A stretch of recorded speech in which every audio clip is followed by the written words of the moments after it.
अस्सलामुअलैकुम। फरजाना के साथ आप लोग देख रहे हैं रियल तेलंगाना पे दक्कनी खबरनामा। सबसे पहले देखेंगे सुर्खियां। हज कोटे में इजाफा करो बोल के तेलंगाना के चीफ मिनिस्टर केसीआर सेंटर की मिनिस्टर सुषमा स्वराज को लेटर लिखे।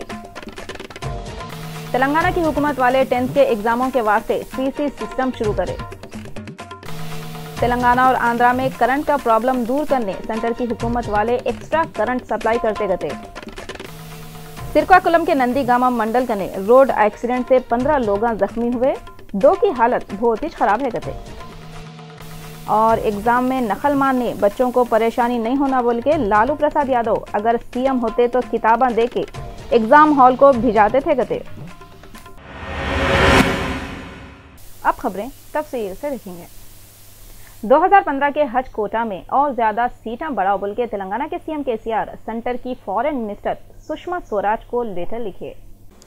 तेलंगाना स्टेट में हज कोटा 2015 में और मेंबरां बढ़ाओ बोल के तेलंगाना के चीफ मिनिस्टर के चंद्रशेखर राव सेंटर की फॉरेन मिनिस्टर सुषमा स्वराज के नाम पे एक लेटर भेजा है, जिसमें चीफ मिनिस्टर सुषमा स्वराज को हज का कोटा बढ़ाओ बोल के खास तौर पे बोले गए। इसके अलावा उन्होंने दूसरे और भी अहम बातें बोले। ऐसा मालूम हुआ कि अब के साल 2015 के हज कोटे में दोनों रियासतों तेलंगाना और आंध्र प्रदेश के वास्ते सिर्फ 4,945 सीटों को अलॉट करे, जिसमें से तेलंगाना के वास्ते 2,245 सीटें हैं और आंध्र प्रदेश के वास्ते 2700 सीटें हैं कते। चीफ मिनिस्टर अपने ये लेटर में फॉरेन मिनिस्टर से ये डिमांड करे कि पॉपुलेशन के हिसाब से बहुत ज़्यादा पॉपुलेशन वाले शहर को अलॉट करे, सो हज कोटे की ये सीटें बस नहीं हो रही गते। इस वास्ते हज के कोटे में तेलंगाना रियासत को कम से कम और 2000 सीटें बढ़ा के दियो बोल के केसीआर डिमांड करे और उन्होंने तेलंगाना स्टेट के पूरे माइनॉरिटियों के साथ बराबर इंसाफ करना बोल रही। कानून साज असेंबली में कांग्रेस के लीडर जीवन रेड्डी आदर्श किसानों को मेहनताना जल्दी से जल्दी दियो बोल के अपील करे। असेंबली में कांग्रेस के लीडर जीवन रेड्डी जब आदर्श किसानों के वास्ते मेहनताने की बात करे तो एग्रीकल्चर के मिनिस्टर पोचारम श्रीनिवास जवाब दिए और बोले कि आदर्श किसान ज़्यादा पढ़े हुए नहीं है, वो लोग सीधे साधे हैं और तो और उनकने होशियारी भी नहीं है, मगर उनको आदर्श किसानों के वैसा सेलेक्ट कर लिए। मिनिस्टर पोचारम श्रीनिवास बोले कि लॉ के खिलाफ आदर्श किसानों को सेलेक्ट करे, मगर पॉलिटिकल रीज़न की तरफ से वो लोगों को नहीं हटा सकते। इससे पहले जब कांग्रेस वालों की हुकूमत थी तब से वो लोगों के सैलरियाँ रोक दिए थे। बाद में एग्रीकल्चर के मिनिस्टर पी श्रीनिवास बोले कि आदर्श किसानों की जो रुकी हुई पेमेंट है वो बहुत जल्दी उन लोगों को दे देते गए। एपी रियासत के chief minister Chandrababu Naidu Singapore के पहले के पीएम की मौत पे असेंबली में अफसोस करे। एपी के chief minister N Chandrababu Naidu assembly में सिंगापुर के पीएम ली कुआन की मौत पे अफसोस जाहिर करे। असेंबली में उनको खिराज पेश करते हुए पूरे असेंबली में 2 मिनट की खामोशी मनाए। ऐसा मालूम सिंगापुर के पीएम का 91 साल की उम्र में इंतकाल हुआ और उन्होंने 5 फरवरी से सिंगापुर के जनरल हॉस्पिटल में शरीक थे। उनको निमोनिया हुआ था। एपी के सीएम चंद्रबाबू नायडू सिंगापुर के पीएम एल कुआन के कारनामे बताए और बोले कि सिंगापुर की हुकूमत वाले कोई भी चार्जेस लिए बगैर एपी का नया सदर मुकाम बनाने के वास्ते मास्टर प्लान बना के देते बोले कहते। टीडीपी के एमएलए अनीता वाईएसआरसीपी के एमएलए रोजा को असेंबली के रोला तोड़े बोल के एक नोटिस दिए। टीडीपी के MLA Anita YSR Congress party के एमएलए रोजा को एक नोटिस दिए। वो कई को बोले तो रोजा असेंबली के रूल तोड़े और असेंबली में गैर गलत बातें करे। मीडिया वालों से बातें करते हुए अनीता बोले कि रोजा असेंबली में पी सुजाता के ऊपर कमेंटा करके ये बोले कि सुजाता उनके बराबर के नहीं है। उन्होंने जो रवैये में बात करे उससे ऐसा दिख रहा था कि उन्होंने एक औरत एमएलए होके भी दूसरे औरत एमएलए की इज्जत नहीं करे, जो बहुत अफसोस की बात है और उनको नोटिस भिजाने की वजह यही छेकते। वाईएसआर कांग्रेस के एमएलए रोजा असेंबली के मीडिया पॉइंट पे एपी के चीफ मिनिस्टर चंद्रबाबू नायडू के खिलाफ बयान दिए। पीड़ 27 मार्च को असेंबली के मीडिया पॉइंट पे बात करते हुए वाईएसआर कांग्रेस पार्टी के एमएलए रोजा बहुत औंट लिए और एपी के chief minister N Chandrababu Naidu को चैलेंज करते हुए बोले कि वाईएस जगन जैसा खुद की पार्टी बना के लोगों तक पहुंचे वैसी अपनी पार्टी बना के दिखाओ। रोजा इल्ज़ाम लगाए कि असेंबली के ऐसे बम पुकारों का वो वीडियो बताए जिसमें खाली वाईएसआर पार्टी के लीडरां बोले सो बातें थे, टीडीपी वालों के कुछ भी वीडियो नहीं बताए। उन्होंने एबीएन चैनल पे औंट लेते हुए बोले कि एबीएन वाले असेंबली में रोजा की गलती है बोल के बता रहे कहते। इसके अलावा रोजा असेंबली में लोगों के प्रॉब्लम बताने वाली पार्टी की आवाज़ नको दबाओ और उनको बोलने का मौका दियो बोल के डिमांड भी करे। वाईएसआर कांग्रेस पार्टी के बड़े जगन मोहन रेड्डी की सदारत में पार्टी के लीडरों की एक मीटिंग हुई। जगन मोहन रेड्डी अपने पार्टी के लीडरों के साथ लोटस पाउंड में एक मीटिंग करे। ये मीटिंग में डिसाइड हुआ 26 मार्च से आंध्रा के अलग अलग शहरों में वाईएसआर कांग्रेस पार्टी की तरफ से बस रैलियां निकालते गए। वाईएसआर पार्टी के लोगों को असेंबली में किसानों के प्रॉब्लमों पे बोलने नहीं दे रहे गए। बोलना चाहे तो माइका बंद करके उनकी आवाज़ को नखार खाने में तोते की आवाज़ के जैसा कर दे रहे गए। इस वास्ते वो लोग बजट सेशन का बाइकाट करके बस रैलियां निकाल रही। आंध्रा असेंबली में उनकी आवाज़ को दबाए तो वो लोग पब्लिक के सामने अपने दुखड़े पेश करते गए। सेंटर के मिनिस्टर अशोक गजपति राजू विजयनगरम डिस्ट्रिक्ट के सरकारी दवाखाने का दौरा करके वोट औंटे गए।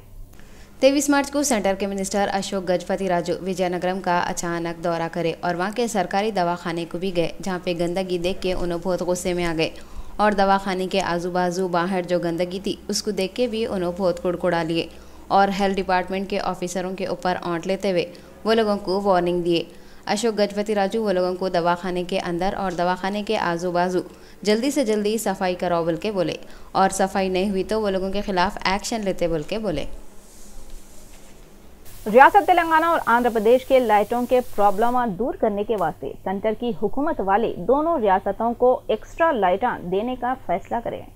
जब से दोनों रियासतें तेलंगाना और आंध्र प्रदेश अलग अलग हुए, जब से लाइटों के प्रॉब्लम हो रही, जिसको दूर करने के वास्ते दोनों चीफ मिनिस्टर कोशिशें कर रही और सेंटर की हुकूमत से मदद करो बोल के रिक्वेस्ट भी कर रही। सेंटर की हुकूमत वाले दोनों रियासतों तेलंगाना और आंध्र प्रदेश को ज़्यादा लाइटां देने का फैसला करे। ऐसा मालूम हुआ कि तेलंगाना को 222 मेगावाट और 304 मेगावाट लाइट आंध्र प्रदेश को सेंटर वाले देंगे। सेंटर की पावर अथॉरिटी के चेयरमैन इसके बारे में एक नोटिस भी निकाले। ये ऐलान के बाद अब धूपकाले में लाइटों की कमी दूर हो जाती कहते। रियासत तेलंगाना की हुकूमत वाले 25 मार्च से शुरू हो रहे 10th के एग्जामों का सिस्टम बदल दिए और सीसी सिस्टम शुरू करे। 25 मार्च से शुरू हो रहे 10th क्लास के एग्जामों के वास्ते टीआरएस की हुकूमत वाले एक नया सिस्टम शुरू करने का फैसला करे जो सीसी सिस्टम है और ये नए सिस्टम के हिसाब से ही एग्जाम होने वाले हैं, जिससे स्टूडेंटों को चीटिंग करने का कोई चांस मिलने वाला नहीं है। सीसी सिस्टम इस्तेमाल करने से ऐसे स्टूडेंटों के बारे में मालूम हो जाता करते जो कोई से भी सब्जेक्ट को सही तरीके से पढ़ के नहीं आए हुए हैं और स्टूडेंटों से कौन से भी सबक के बीच में से सवाल पूछने वाले हैं बोल के भी मालूम हुआ। अलग अलग एग्जामों के कोचिंग देते बोल के गैर कानूनी तरीके से पैसा कमाने वाले कोचिंग सेंटरों के खिलाफ टीआरएस की हुकूमत वाले एक्शन लेते बोल रहे हैं। ऐसा मालूम है रियासत तेलंगाना की हुकूमत वाले ऐसे कोचिंग सेंटरों पे पाबंदी लगाने वाले हैं जो स्टूडेंटों को अलग अलग एग्जामों के कोचिंग देते बोल के बोल रही और गैर कानूनी तरीके से बिजनेस कर रही। ऐसा मालूम है कि ये कोचिंग सेंटर हैदराबाद में दिन पे दिन बढ़ते जा रहे और करोड़ों रुपये कमा रहे। पढ़ाई का जो लेवल है वो लेवल को ये कोचिंग सेंटर वाले बाजू रख दिए और पढ़ाइयों के जो रूल हैं उसको भी ये लोग तोड़ दिए गए। हुकूमत ऐसे कोचिंग सेंटरों के सर्विसों को बंद कर देती बोल रही। सिरकाकुलम नंदीगामा मंडल कने बहुत जबरदस्त रोड एक्सीडेंट हुआ जिसकी तरफ से 15 लोग खूनम खान हो गए और तो और इन जख्मियों में से 2 जने अब तप्पे है गए। डिटेल में मालूम हुआ कि नंदीगामा मंडल कने रोड के साइड पे ठहरी हुई एक प्राइवेट बस को एक स्पीड में आ रही 300 लारी टक्कर मार दी, जिसकी तरफ से बस में बैठे हुए 15 पैसेंजर खूनम खान हो गए। वहाँ के लोग जब का जब 108 एम्बुलेंस को फ़ोन करते हुए स्पॉट पे बुलाए और पूरे ज़ख्मी पैसेंजरों को करीब के दवाखाने को भेजा दिए, जहाँ पे वो लोगों को इलाज करने के वास्ते शरीक करे, जिनमें से 2 लोगों की हालत बहुत ही सीरियस है गते। ये दोनों का अच्छा इलाज होना बोल के श्रीकाकुलम के एम्स हॉस्पिटल को भेजा दिए। बाद में पुलिस वाले एक केस बुक कर लिए और छानबीन में बिजी है। किशन बाग में रोड एक्सीडेंट से जख्मी हुई मासूम बच्ची उस्मानिया हॉस्पिटल वालों की लापरवाही के तरफ से मौत और जिंदगी के बीच में फंसी हुई है गते। सरकारी दवाखाना और ख़ास तौर पे तेलंगाना का सबसे बड़ा हॉस्पिटल उस्मानिया दवाखाना स्टाफ की लापरवाही और रिश्वतखोरी के तरफ से दिन ब दिन बदनाम होते जा रहा। उस्मानिया हॉस्पिटल के स्टाफ के बारे में ये मशहूर होते जा रहा।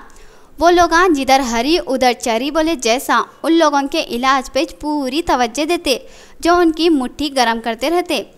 चाहे मरीज़ कितना भी सीरियस रहो, उनको इससे कुछ मतलब नहीं।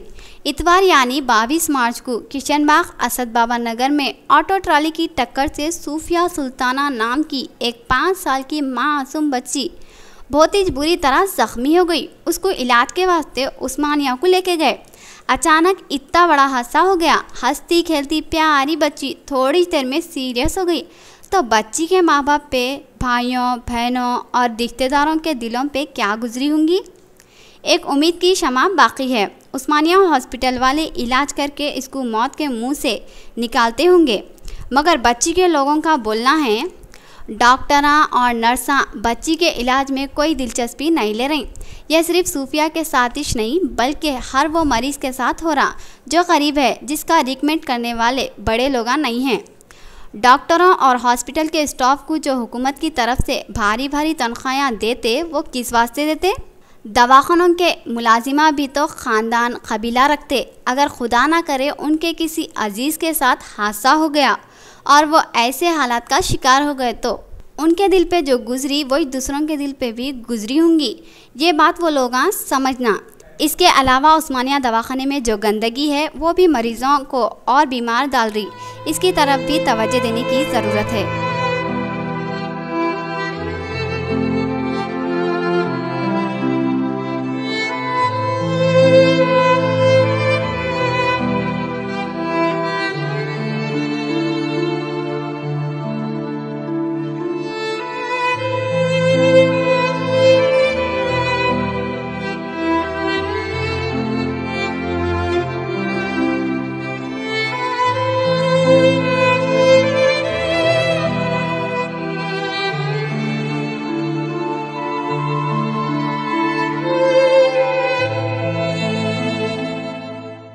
आपने देखा कि दवाखाने उस्मानिया में फिर एक बार डॉक्टर की लापरवाही की वजह से एक 5 साल मासूम सोफिया की जान हो सकती है खतरे में, जबकि मीडिया पहुंचने पर डॉक्टरों का कई देर तक के वहां पर कोई डॉक्टर कोई नर्स वहां पर मौजूद नहीं थे, मगर मीडिया के पहुंचने के बाद डॉक्टर्स और नर्सों ने वहां पर आके उसके बाद में यहाँ पर उनके जो वालिद वालिदा है यहाँ पर मौजूद है, उनसे पूछते आखिर सोफिया के साथ हो रहा है क्या डॉक्टर के साथ यहाँ पर दवाखाने उस्मानिया में।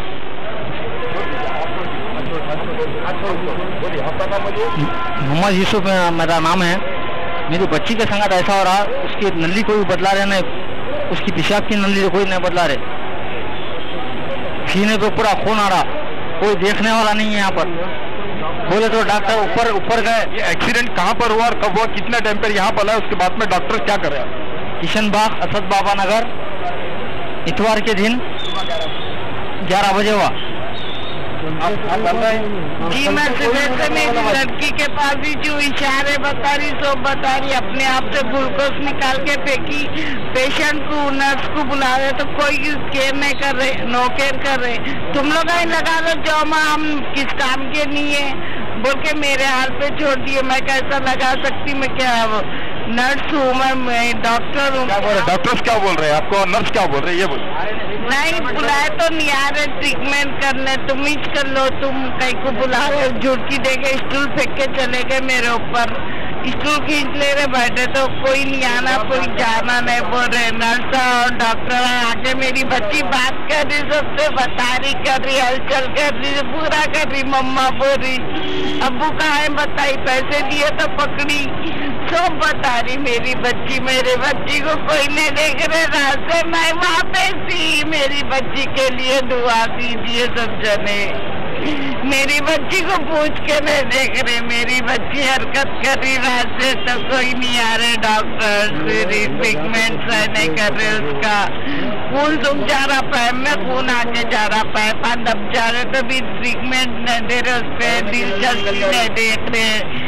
वो एसीजी निकल जा रहा है अंगूठे में से, पूरे ग्लूकोजा खींच ले रही बच्ची, नलियां खींच ले रही, अपने आप से बात करने जा रही, उठने जा रही, मम्मा बोलने जा रही तो भी नहीं देख रहे आके कोई भी। ऐसी लापरवाही क्यों है यहाँ पे, बोलो समझाओ मेरे को।